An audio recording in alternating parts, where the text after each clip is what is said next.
expresar lo que has hecho en mí, cuán profundo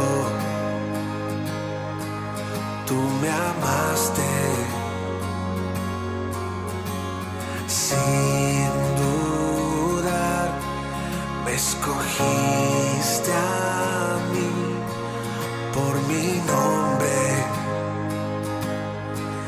me llamaste.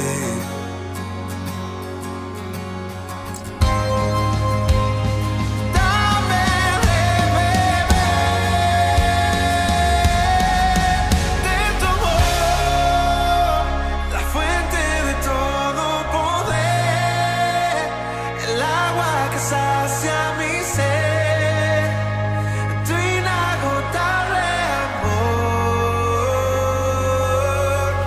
tu amor. Nunca podré imaginar el ancho y la profundidad, tu inagotable amor, tu amor.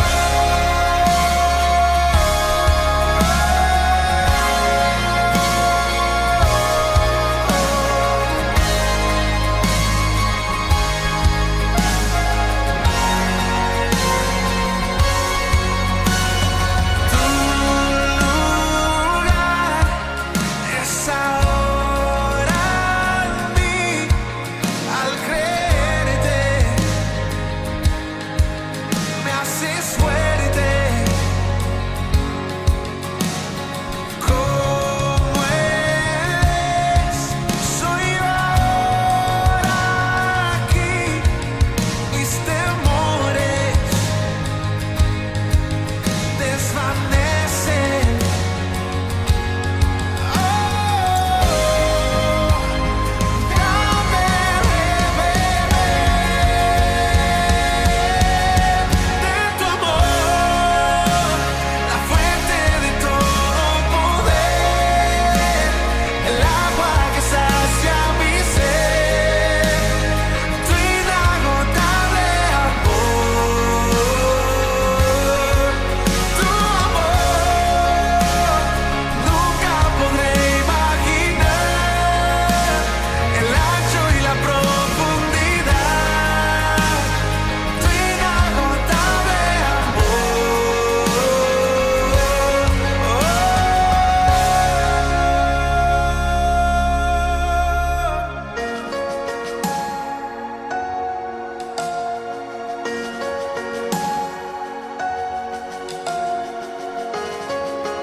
Aquel que tiene el poder, la gloria sea a Él, la gloria sea a Él.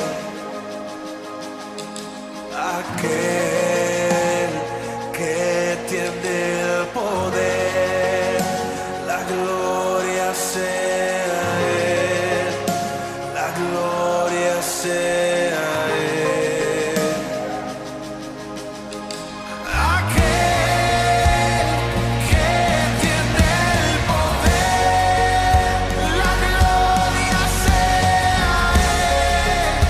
La gloria sea a Él.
Buenas tardes, Dios les bendiga.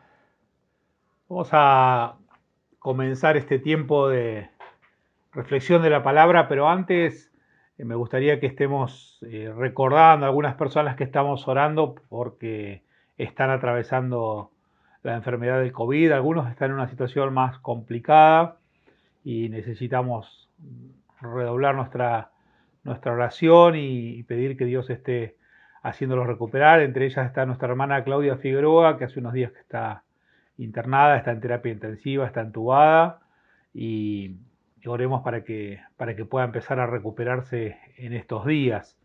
Si bien está estable, la situación de ella también es crítica, así que oremos para que pueda recuperarse.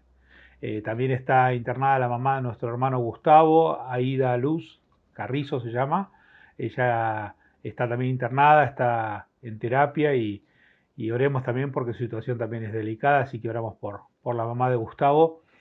Y también hay otros que están atravesando el COVID, como Sandra y Sandro en Corrientes, también Rafaela y Rubén, que están también con COVID.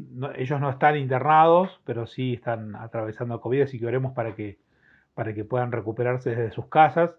Y también estar orando por Patricia y en Ushuaia, la esposa de Marcos, y también Marcos, su hija, su nieto, para que se recuperen. Patricia contrajo COVID en estos días y oramos para que Dios proteja también a Marcos allí en Ushuaia, que Dios esté guardando a la familia allá. Y especialmente oramos por la vida de Juan Gallero, que perdió a su papá en estos días, y estamos orando para que Dios traiga consuelo a la familia de Juan, a la vida de él y a la vida de toda su familia, y también que Dios esté consolando a todos los que conocían a Miguel y a toda la familia de Miguel Gallero, que Dios esté guardando sus vidas, y sigamos también orando por Elizabeth, Sinesi, por toda la familia Sinesi, para que Dios siga consolando sus corazones. Así que estamos en un tiempo también de oración y de dolor y de tristeza, donde varios hermanos están pasando situaciones difíciles, así que acompañémoslos en oración y oremos también para que la palabra que vamos a compartir pueda ser de edificación en este día para nuestras vidas. Oramos. Bendito Dios, te rogamos en el nombre de Jesús que vos estés guardando nuestras vidas y estés poniendo tu mano de sanidad sobre aquellos que están enfermos. Te rogamos, Señor, especialmente por la vida de Claudia, Señor, que vos estés tocando su vida en este momento y que pueda recuperarse. Te rogamos, Señor, por la vida de Aida, Señor, que vos la estés guardando en su lugar también de batalla en ese hospital. Y por aquellos que están atravesando la enfermedad, Señor, que vos estés guardando sus vidas, por Rafaela, Rubén, por Sandro, por Sandra, Señor, por cada uno de los que están pasando situaciones, Señor, de enfermedad y atravesando, Señor, dificultades, que se puedan recuperar pronto, por Pablito Figueroa, Señor, que vos lo guardes también, que vos estés guardando cada una de sus vidas, Señor. Te rogamos por Patricia, por Marcos, Señor, por toda la familia allí en Ushuaia, y también de manera especial, muy particularmente, te pedimos por Juancito, Señor, para que vos estés, Señor, trayendo consuelo a su vida, a toda su familia, a todos los que amaban a Miguel, Señor, que vos estés guardando sus corazones, y en este día tan particular para ellos y tan triste y difícil, que los consueles. De la misma forma te pedimos también consuelo para la vida de Elizabeth y toda su familia, que siga sosteniendo y consolando y fortaleciendo sus vidas. Padre, te encargamos nuestra vida en tus manos, ponemos nuestra vida bajo tu cuidado y te rogamos, Señor, que vos tomes control de cada uno de nosotros. Gracias por tu palabra y gracias por lo que vas a seguir hablando en medio nuestro. En el nombre de Jesús. Amén. Muy bien, y más allá de recordarles que nos seguimos reuniendo con los grupos de vida, los que pueden, guardando las distancias y el cuidado, de manera presencial hacerlo, en grupos pequeños, al aire libre, y los que no pueden, sigan también haciéndolo de manera virtual, o los que pueden hacerlo de ambas modalidades, virtual o presencial, sostengan sus lugares de oración, sus lugares de adoración, siempre con muchos cuidados y precauciones al encuentro, porque como ustedes saben estamos en un momento muy también complicado de la, de la cuestión sanitaria y los contagios que han aumentado y lamentablemente todo el tiempo estamos recibiendo noticias de personas que se enferman y algunos que están en situaciones más graves. Así que sigamos manteniendo los cuidados. Por esa razón nosotros les alentamos a que puedan encontrarse en grupos pequeños, pero siempre al aire libre y respetando todas las indicaciones sanitarias que nos están dando. Bueno, quería compartirles hoy una palabra que tiene que ver con un momento muy especial para el pueblo de Dios, que fue en épocas donde Samuel, luego de estar más de 20 años sirviendo al pueblo de Dios en su posición de liderazgo como profeta, como sacerdote, con ese lugar como caudillo, luego de un largo y fructífero ministerio con el pueblo de Dios, llega al final de sus días y empieza a tomar algunas decisiones que no son las mejores decisiones. Se equivoca en algunas de sus decisiones, tiene algunos errores porque él considera que, como era costumbre del pensamiento también de la época, que sus hijos tenían que continuar su ministerio o su labor sacerdotal, y entonces él nombra al frente del pueblo a sus hijos y deja delegado la función en la vida de sus hijos, quizás más pensando en las modalidades de la época, que era delegarle a los hijos el ministerio. Algunos hoy todavía tienen a veces ese pensamiento, piensan que como son pastores o líderes de un ministerio, de una iglesia, tienen que dejarle a sus hijos como si fuera una empresa, a sus hijos el llevar adelante el ministerio o la tarea, y eso no siempre tiene por qué ser así. Para que eso ocurra tiene que, obviamente, Dios respaldar esa decisión y no por el hecho solamente de ser familiares, porque este fue el error que comete al finalizar su ministerio, pensar que depositando en la vida de los hijos de Samuel lo que él había hecho, todo iba a continuar igual o mejor. Y sin embargo eso fue un error, porque el texto mismo nos dice que cuando los hijos de Samuel tomaron a cargo la conducción del pueblo, empezaron a cometer errores y pecados groseros, ¿no? Empezaron a cometer ciertos pecados que fueron groseros. Así que el error de Samuel y los graves y groseros pecados de sus hijos condujeron al pueblo a una gran crisis, ¿no? Así que esta idea a veces del nepotismo, de poner a las personas que son de nuestra confianza o familiaridad a cargo de actividades o de desarrollos de responsabilidades sin tener en cuenta y sin considerar su carácter, considerando más la relación familiar que el carácter, y este fue el error que comete Samuel.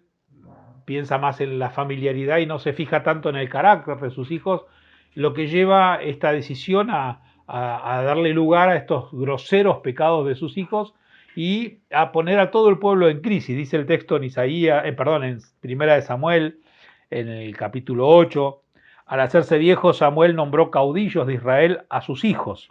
Su primer hijo, que se llamaba Joel, y su segundo hijo Abías, gobernador en Beerseba. Sin embargo, los hijos no se comportaron como su padre, sino que se volvieron ambiciosos y se dejaron sobornar y no obraron con justicia. Esta situación de el error por un lado de Samuel, pero los groseros pecados de sus hijos, llevaron a todo el pueblo a una crisis. Tenían ellos una idea muy ideal de que Dios los gobernara, y eso era muy bueno, pero para que eso ocurriera debían ser conducidos por personas que se dejaran guiar por Dios.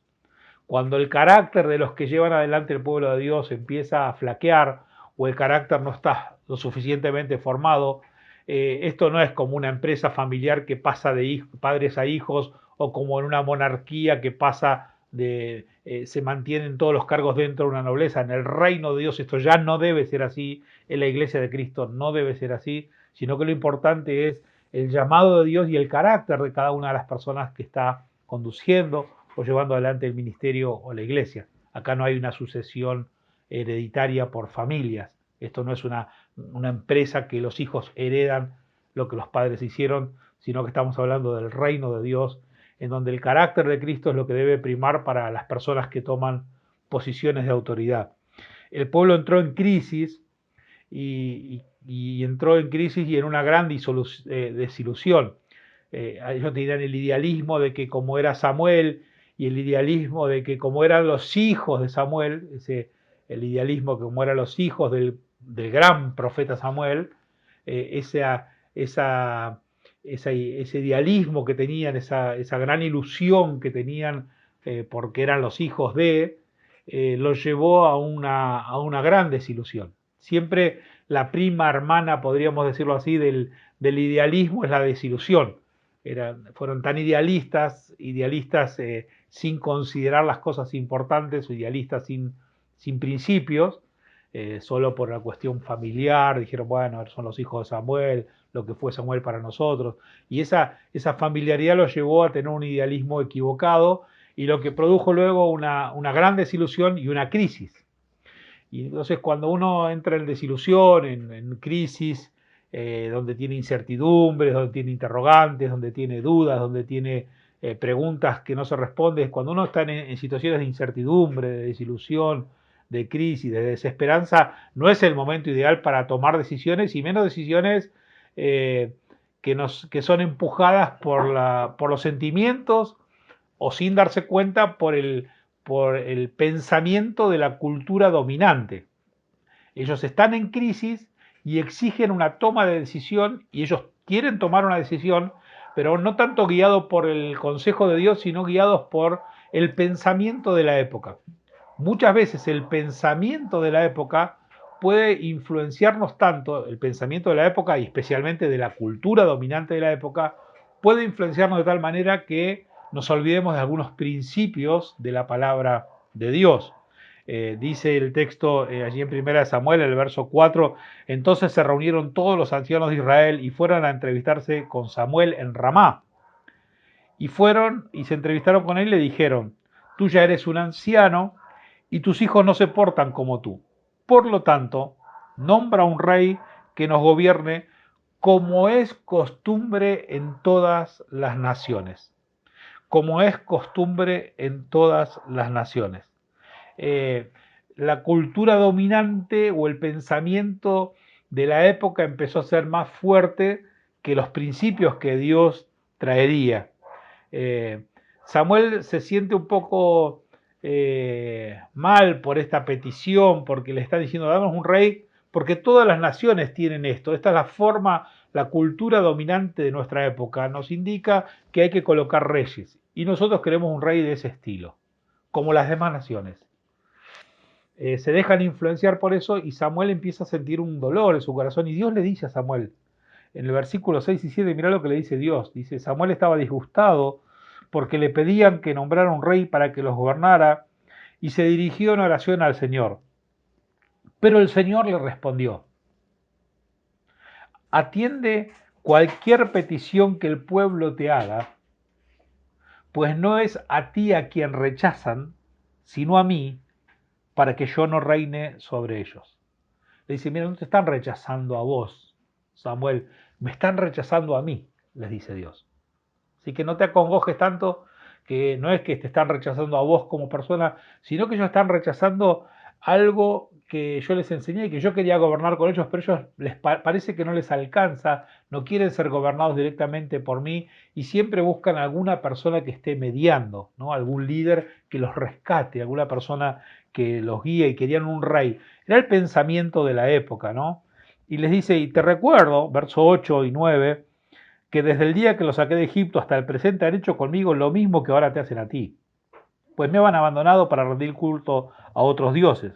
Así pues, atiende su petición, pero antes adviérteles seriamente de todos los privilegios que sobre ellos tendrá el rey que los gobierne. Le dice, mirá, esto les viene pasando hace tiempo, pero les quiero decir que también hay un problema, y el problema es que esto no es de ahora, es un problema viejo que ellos generalmente buscan que los gobierne, buscan tener sus propios ídolos y buscan aferrarse a algo que puedan tocar o que puedan manipular o que puedan dirigir, y muchas veces ya fueron así como fueron afectados por el pensamiento de Egipto, pueden ser afectados también por el pensamiento ahora de esta época que quieren un rey. Así como fueron afectados por el pensamiento de esclavitud y vivieron como esclavos, ahora quieren vivir como la gente de esta época, ¿no? Y esto nos lleva a una gran reflexión y a un gran punto donde tenemos que tener conciencia que muchas veces el pensamiento de la cultura dominante va a querer afectarnos y desviarnos de los valores y los principios cristianos, ¿no? Hay un pensamiento de la cultura dominante que dice que nosotros somos solamente ciudadanos de un país del tercer mundo, que somos parte de un mundo subdesarrollado, que somos apenas, nos nombran así, somos consumidores de los bienes que genera el mundo, que apenas servimos para producir materia prima para el mundo civilizado, que nunca vamos a ser como el primer mundo, que vamos a ser siempre un grupo, un pueblo ignorante, que este país no cambia nunca, que siempre vamos a ser iguales, que la gente va a ser la misma, que en este país siempre va a haber estos mismos problemas. Es como que la cultura dominante nos quiere posicionar y colocar en un lugar. Ustedes siempre van a vivir de esta manera, ustedes siempre van a ser desarrollados, nunca van a llegar a ser tan civilizados como lo es el desarrollo del mundo occidental en el norte de América o en Europa, y se van a quedar siempre en esa barbarie del mundo incivilizado del subdesarrollo, el tercer mundo, la gente de allí del común. Y entonces lo único que les queda es ser consumidores y conseguir alguna cierta cantidad de bienes que les dé cierto bienestar. Y se instala la idea de salvarse quien pueda y salvarse solos y cada uno buscando su propio bien, cada uno pensando en uno mismo, donde el yo, la palabra yo es más importante que la palabra nosotros. Lo que me pasa a mí y a los míos, o a los que yo considero míos, es lo más importante y no me importa tanto lo que le pase al resto. El yo y lo mío es más importante que el nosotros y lo nuestro. La búsqueda del bien personal, de salvarme yo y bueno, yo hago lo que puedo conmigo y el resto que se la rebusque. La búsqueda del bien personal por encima de la búsqueda del bien común, la búsqueda del beneficio propio en vez de buscar el beneficio de la mayoría o de muchos. Eso es recurrente, ¿no? Ese egocentrismo y ese consumismo y esa búsqueda de estar satisfechos, de tener cierta satisfacción, de sentirnos bien, esa búsqueda de esa felicidad efímera que nos lleva a la cultura dominante, ¿no? Entretenernos, ser felices, pasarla bien, y eso es toda la vida, y buscar y toda nuestra vida alrededor de algunos bienes que nos proporcionen eso, y buscamos el bien personal, no el bien de todos, ponemos en prioridad el bien común, el bien personal y no el bien común, y entonces pensamos más en mí y en los míos que en una comunidad. Entonces todo ese tipo de cosas hace que nos volvamos un poco más egocéntricos e individualistas.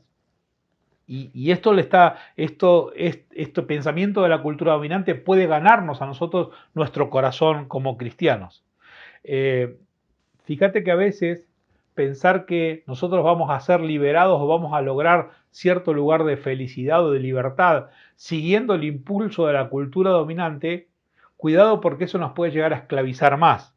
A veces el precio de tu bienestar o el precio de mi bienestar es una condición de mayor esclavitud.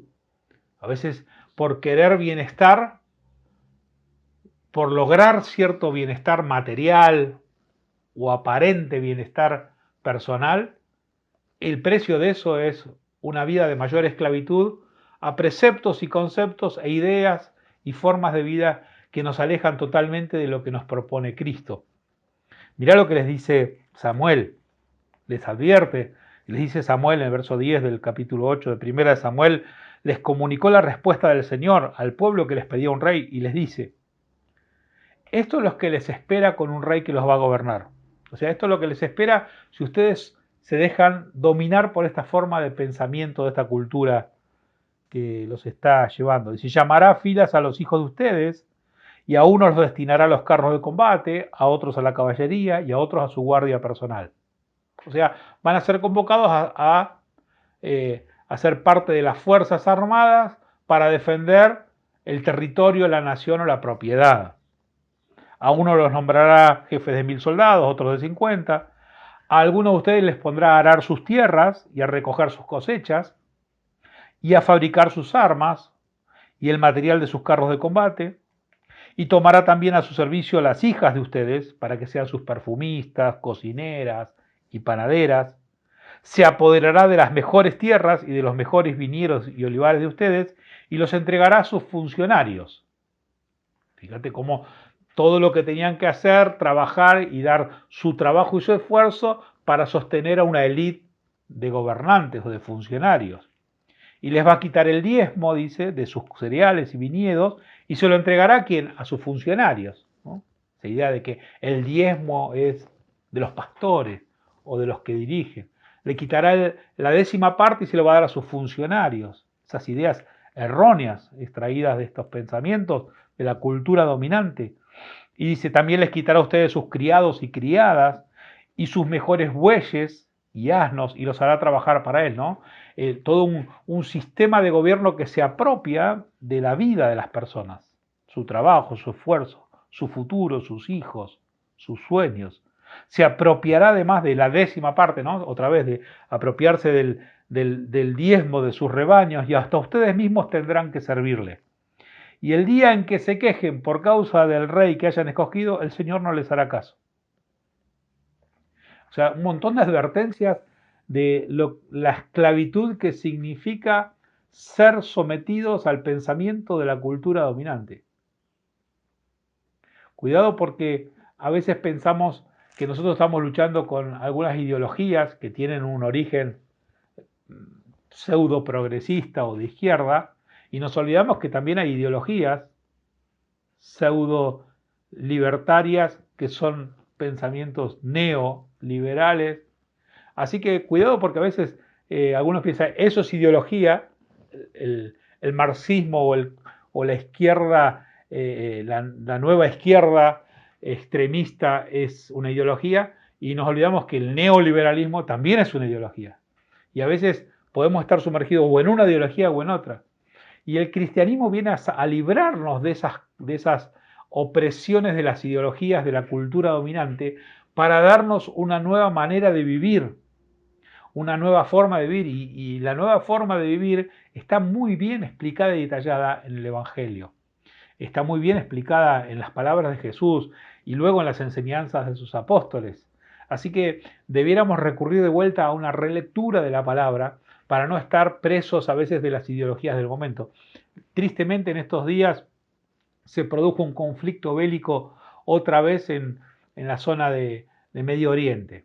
Y entonces aparecieron quienes dicen, bueno, tenemos que defender a Israel. Y también algunos que dicen, bueno, pero también defendamos a los palestinos. Y hubo ahí manifestaciones de quienes están a favor de Israel y quienes están a favor de Palestina. Y hermanos, nosotros como cristianos, nosotros tenemos que estar a favor de la paz, pero no de la paz de Israel, de la paz de Israel y de Palestina. Lo que está sufriendo cualquier forma de guerra trae dolor al pueblo israelí y al pueblo palestino. Y por supuesto que hay un grupo terrorista como Hamas, que es el motor de todo este conflicto. Pero nosotros los cristianos no tenemos que posicionarnos a favor o en contra de un pueblo, sino que desde que Cristo vino, Cristo dijo, ahora ya no hay judío ni griego. Ahora ya el pueblo escogido son todos aquellos que reconocen a Cristo como Señor. Su pueblo no somos los que pertenecemos a una etnia, sino que su pueblo somos los que hemos reconocido la obra de Cristo. Nosotros somos su iglesia. Entonces a la iglesia en Israel, la iglesia en Palestina, todo su pueblo, la iglesia de todo el mundo, ese es el pueblo escogido por Dios. Entonces esta es la iglesia que tiene que responder al Evangelio. Esta es la iglesia que tiene que responder a estos principios y nosotros procuramos la paz del pueblo palestino, del pueblo israelí. Queremos que no haya muertes en ningún lugar y no tomamos una posición por un Estado o por otro. Nosotros somos agentes de la paz. Hemos sido llamados a ser pacificadores, hemos sido llamados a traer paz. Por eso tengamos cuidado cuando algunas ideologías nos hacen olvidar de ciertos principios cristianos. Cristo vino y dio la vida en rescate por muchos. Y queremos que nadie se pierda. Y creemos que Dios puede traer paz. Y creemos que Dios puede traer paz a la tierra de Medio Oriente y oramos por la paz de Medio Oriente, sin tomar partido por ningún estado o nación, ni por ninguna forma de ideología, sino tomamos el partido por los que Cristo tomó el partido, que dio la vida en rescate por muchos, sean judíos o sean palestinos, o aún aquellos que están sometidos a una ideología terrorista, extremista. También Cristo quiere salvarlos a ellos.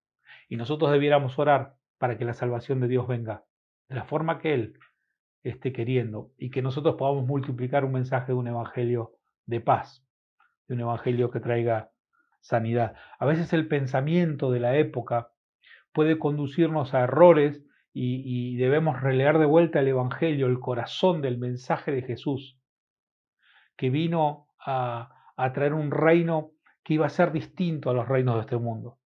Y les advierte Samuel, miren todo lo que el pensamiento de que ustedes están teniendo de ser sometidos bajo esta nueva forma de cultura dominante, de querer reyes como las naciones, de querer vivir como los demás, de querer ser parecido a los demás, de pensar que la salvación es ser como otros ciudadanos del mundo. No, acá la única manera de ser salvados es que si Cristo nos gobierne, que Dios gobierne nuestras vidas.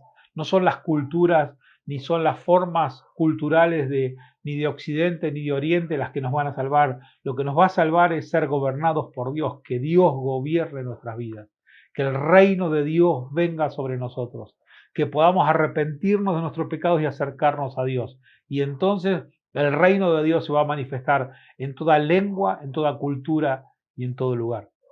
Creemos de vuelta en la manifestación del reino de Dios sobre toda persona. Les advierte Samuel, miren que si hacen esto van a ser presos. El precio de su bienestar, de tener un rey, va a ser mayor esclavitud. Les advierte, ¿y qué le dice el pueblo? Miren lo que le dice el pueblo. El pueblo, sin tomar en cuenta la advertencia de Samuel, respondió, no importa, queremos tener rey, para ser como las otras naciones, y para que reine sobre nosotros y nos gobierne y nos dirija en la guerra. No importa las advertencias de Dios, no importa lo que Dios diga, yo quiero esto y listo. Esas actitudes a veces caprichosas y egoístas, esas decisiones tomadas a veces pensando solo en nosotros o nuestro bienestar personal y dejando de lado a veces lo que Dios dice. Dice, no importa, las advertencias no nos importan, nosotros queremos esto. Yo la quiero pasar bien, yo quiero ser feliz, yo quiero ser reconocido, yo quiero tener esto. Y bueno, si eso significa ser esclavos de este mundo, y bueno, no importa, yo lo quiero. Así que estas advertencias de Samuel son tan pertinentes para este tiempo. Y no debemos permitir que la cultura dominante nos diga cómo nos tenemos que ver. Debemos recuperar la mirada de cómo Dios nos ve. Ya no nos miremos más como el mundo nos ve. Ya no nos miremos más en la condición que el mundo nos colocó, sino que debemos mirarnos en la condición en la que Dios nos colocó, cómo nos colocó Dios, la condición que tenemos por ser su pueblo. Hay una mirada de Dios hacia nuestra vida distinta a la que el mundo tiene. Ellos tenían una crisis de identidad. Ellos tenían una crisis porque no sabían quiénes eran en un mundo convulsionado. Nosotros sabemos quiénes somos en este mundo convulsionado. Nosotros sabemos quiénes somos en este mundo lleno de incertidumbre. Nosotros sabemos quiénes somos en esta influencia cultural dominante que nos quiere hacer distraer de nuestra misión. Nosotros sabemos quiénes somos y debemos recuperar la mirada que Dios tiene de nosotros. Él nos ve de esta manera, Dios nos ve así. Dice la palabra que cuando Jesús va a dar un gran sermón, que es conocido como el sermón de la montaña o el sermón del monte, cuando va a introducir ese sermón, él dice, yo lo veo de esta manera, no lo que sienten, no veo lo que están sintiendo. Pueden sentir cosas difíciles, pueden sentir cosas dolorosas. Yo lo que estoy describiéndoles es la condición en la que los veo. En esta condición los veo. Dice, yo los veo a ustedes como dichosos. Yo los veo a ustedes como más que felices. Yo los veo a ustedes como personas que son bendecidas, como personas que son bienaventuradas. Y entonces comienza el sermón diciéndoles Dios, yo los veo de esta manera, yo veo que ustedes tienen esta condición, ustedes son bienaventurados. Esta es la condición de ustedes. Porque cuando nos dejamos y nos vemos como la cultura dominante, nos confundimos. Debemos recuperar cómo Dios nos ve como personas dichosas, En medio de la desesperanza, en medio de la incertidumbre, en medio del dolor humano, Dios nos ve a nosotros como personas dichosas. ¿Por qué? Porque esa es la condición que tenemos. Dios nos ve como bienaventurados porque somos parte de su pueblo, porque somos su iglesia, porque somos parte de su reino. Si ustedes son parte de mi reino, dice el Señor, y yo los gobierno, y no importa su ciudadanía de origen, no importa en el país en el que estén, no importa en la condición que se encuentren, si ustedes son parte de mi reino y yo los gobierno, entonces ustedes son dichosos. Son más que felices. No piensen tanto cómo los ve el mundo o la condición, y ni siquiera se enrosquen tanto en lo que están sintiendo, sino en la condición que Dios les dio. Y Dios los ve a ustedes como personas dichosas. Porque ahora ya no son más personas solitarias, ahora ustedes son hijos de Dios y ustedes son parte de un pueblo. Ya no están más solos, ahora son una comunidad. Ahora ya no son una sola persona, ya son hermanos. Ahora ya no son huérfanos, ahora ya son hijos de Dios. Dios dice, entonces yo los veo así. Fíjate lo que dice, cómo Dios nos ve. Mateo 5, verso 3 al 12. Dice el texto, y yo los veo de esta manera. Esta es la condición en la que Dios nos ve. Dichosos los que tienen espíritu de pobres, porque de ellos es el reino de los cielos. Dichosos los que sufren, porque serán consolados. Dichosos los humildes, porque heredarán la tierra prometida. Dichosos los que tienen hambre y sed de justicia, porque serán satisfechos. Dichosos los compasivos, porque Dios tendrá compasión de ellos. Dichosos los de corazón limpios, porque verán a Dios. Dichosos los que trabajan por la paz, porque Dios los llamará hijos suyos.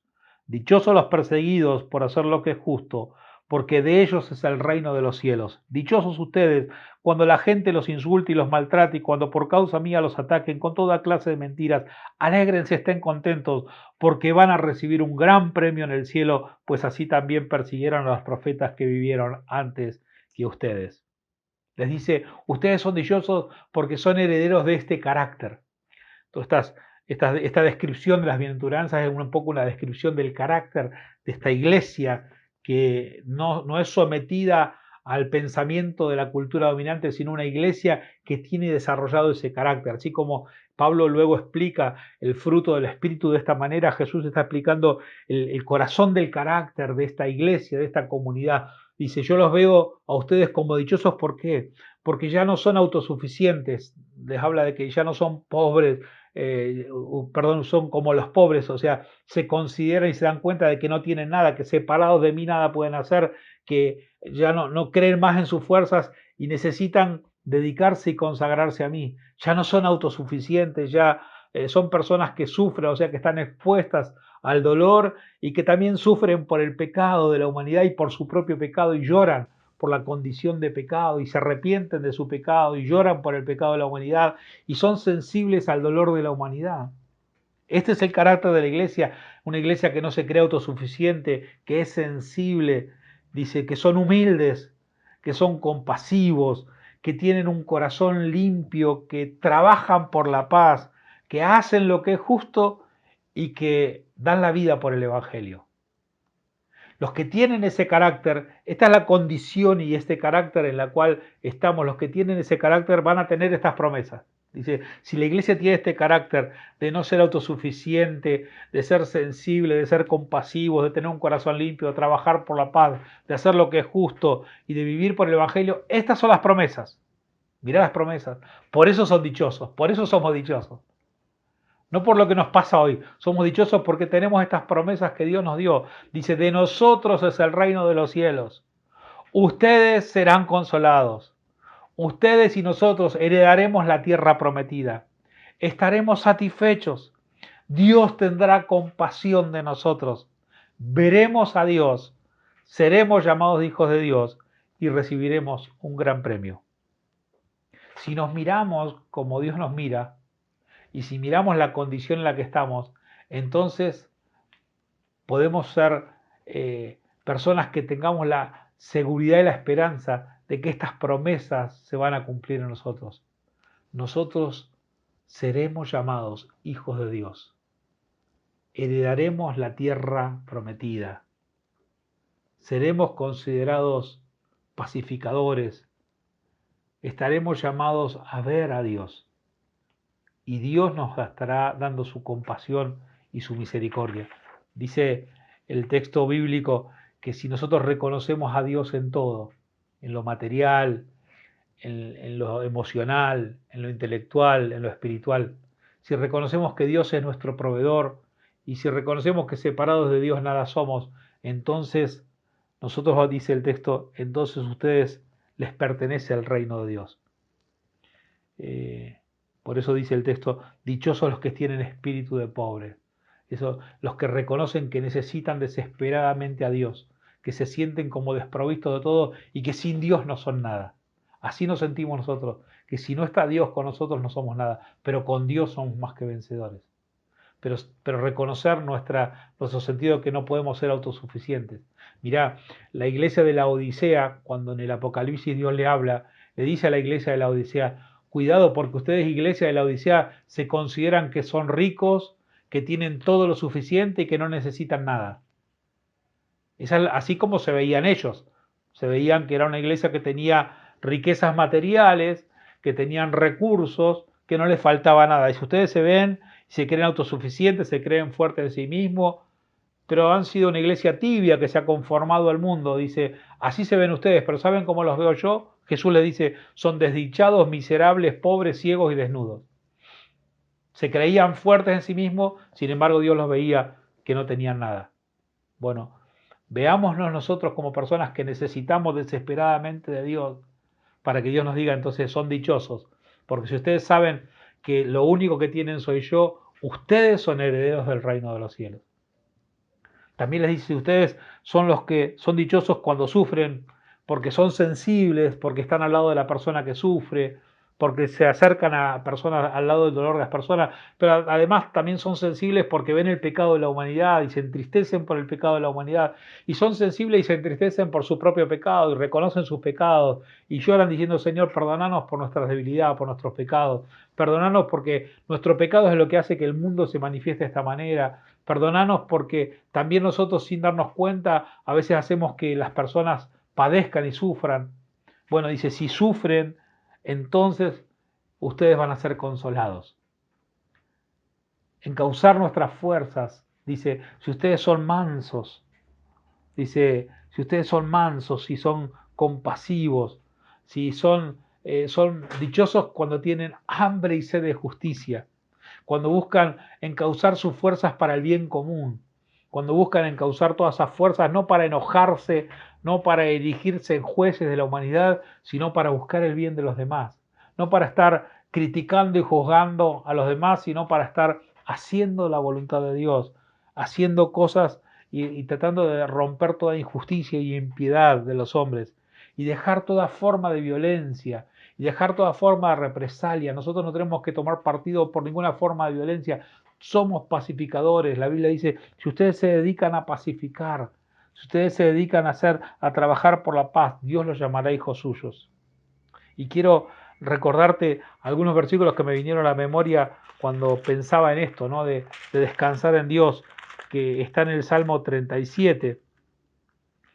No, es largo el Salmo, no voy a leerlo todo, pero recordaba algunos versículos de ese Salmo que dicen así: no te enojes por causa de los malvados, ni sientas envidia de los malhechores, pues pronto se secan como el heno y se marchitan como la hierba. Confía en el Señor y haz lo bueno. Vive en la tierra y mantente fiel. Ama al Señor con ternura y Él cumplirá tus deseos más profundos. Pon tu vida en las manos del Señor y confía en Él, y Él vendrá en tu ayuda. Hará brillar tu rectitud y tu justicia como brilla el sol de mediodía. Guarda silencio ante el Señor y espera con paciencia en que Él te ayude. No te irrites por el que triunfa en la vida, por el que hace planes malvados. Deja el enojo, abandona el furor. No te enojes, porque eso empeora las cosas. Pues los malvados serán arrojados del país, pero los que confían en el Señor tomarán posesión de él. Dentro de poco no habrá malvados. Por más que los busques, no volverás a encontrarlos. Pero los humildes heredarán la tierra y disfrutarán de completa paz. Y dice el texto, aléjate, verso 27 del 37, aléjate de la maldad y haz lo bueno y tendrás siempre un lugar donde vivir.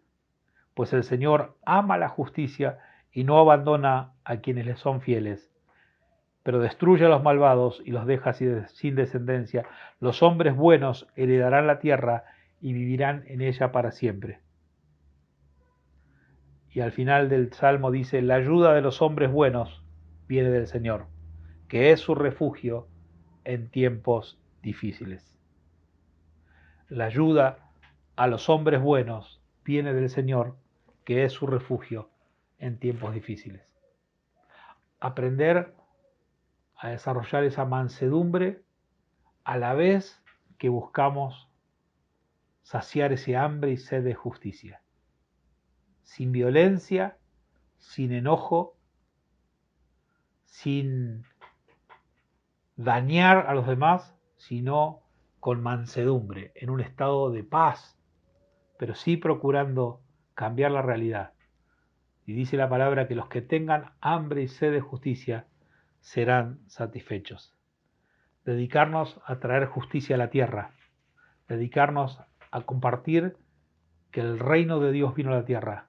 Traer justicia a la tierra es esperar que la redención de Dios venga a abarcar de forma extensa e integral a todas las personas, desde lo personal, material, emocional, intelectual y espiritual. La redención debe ser completa e integral. Esa es la redención. Queremos que haya justicia sobre la tierra, por lo tanto queremos que el reino de Dios venga a redimir todas las cosas. Y para concluir, decir esto, ¿no? Que si necesitamos y reconocemos nuestra necesidad de Dios, le decimos, Señor, yo te necesito, si lloramos por nuestro pecado, si ponemos nuestra fuerza en el lugar correcto, si nos dedicamos a traer justicia, entonces va a pasar lo que dice el texto, somos dichosos porque seremos compasivos, misericordiosos, tendremos un corazón puro, tendremos motivaciones correctas, seremos pacificadores y nos vamos a jugar por nuestras convicciones. Una iglesia que se mira como Dios la ve, como dichosa, porque necesita de Dios, dichosa porque es sensible ante el dolor y ante el pecado, dichosa porque pone la fuerza en el lugar correcto, dichosa porque hace lo que es justo. Entonces esa iglesia que se ve de esa manera será compasiva, será misericordiosa, será pacificadora y se jugará por sus convicciones. Dios quiera que nos podamos ver como Él nos ve y dejemos de vernos como el mundo nos ve.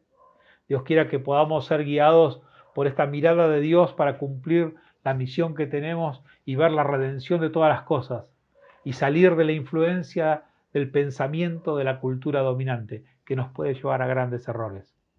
Que podamos ser movidos por el corazón de Dios, por este evangelio de la gracia que tiene que llegar a todas las personas, estén en la condición en la que se encuentren. Este evangelio del amor que quiere abrazar a todas las personas para que todos le conozcan y se vuelvan a Él. Este evangelio que abarca a todas las personas y no hace ya más distinción ni de raza, ni de religión, ni de sexo. Es un evangelio que abraza a todas las personas que le buscan y que busca redimir a todas las personas. Cristo vino y dio la vida en rescate por muchos. Que Cristo rescate la vida de cada una de las personas que hoy están perdidas y que Cristo haga de su iglesia que el carácter este se desarrolle. Quiera Dios que nosotros podamos ser sensibles a su voz y aprender a mirarnos como Él nos ve. Si nos pudiéramos ver como Él nos ve, también nos veríamos como personas dichosas y diríamos, qué dichosos que somos, qué bienaventurados que somos, porque somos hijos de Dios. Más que bendecidos estamos, somos los bienaventurados que andamos en esta tierra porque hemos conocido a Dios, porque el reino se acercó a nuestra vida. Cuando recuperamos esta mirada de Dios en nosotros, entonces estamos listos para hacer lo que continúa diciendo en este sermón. Inmediatamente dice, sean sal y luz del mundo. Si recuperamos la mirada que Dios tiene de nosotros, entonces nos vamos a volver sal y luz en este mundo. Que Dios nos bendiga y que Dios nos permita vernos a nosotros como bienaventurados, como personas que hemos sido dichosos porque Dios ha llegado a nuestra vida y porque somos parte de este reino que no tiene fin. Que Dios te bendiga y que te use en esta semana. Oramos. Padre, en el nombre de Jesús, oramos para que tu presencia, tu gracia y tu amor toque nuestras vidas y que nos podamos ver como vos nos ves. Que dejemos de ser influenciados solo por el pensamiento de esta cultura, que dejemos de ser influenciados solo por la manera de mirar las cosas, por lo que la gente dice, por lo que la gente piensa o por cómo el mundo nos ve, sino que nos podamos mirar con tus ojos y que podamos reconocer que somos dichosos en medio del sufrimiento, en medio de las batallas, en medio de este tiempo somos dichosos porque te tenemos a vos, porque sos nuestro Dios, porque sos nuestro Señor, porque sos nuestro Rey y porque tenemos tantísimas promesas, porque te tenemos a ti, porque vos sos nuestra fuerza, porque vos sos nuestro proveedor, porque vos sos nuestro protector, porque vos sos nuestro todo. Señor, somos dichosos porque somos tus hijos y porque somos tu pueblo. Señor, que esta mirada nunca la perdamos y entonces con esta mirada podamos ser sal y luz en el mundo. Padre, en el nombre de Jesús, gracias porque podemos conocerte y podemos tener este amor. Bendice a tu iglesia, bendice a cada uno de mis hermanos y que tu fortaleza y tu gracia esté sobre cada uno, especialmente de los que están pasando situaciones de dolor. Padre, cubrilos con tu manto de amor y de misericordia y movernos a nosotros a tener compasión y misericordia por todos los que sufren. Gracias por tu amor, gracias por el lugar que nos diste y gracias porque nosotros heredaremos, Señor, todas tus promesas. En el nombre de Cristo Jesús. Amén y amén. Que Dios les bendiga y que tengan una muy buena semana. Diste tu vida por mí, tomaste mi lugar al morir. Lavas mi culpa y dolor dentro del mar de tu gran amor.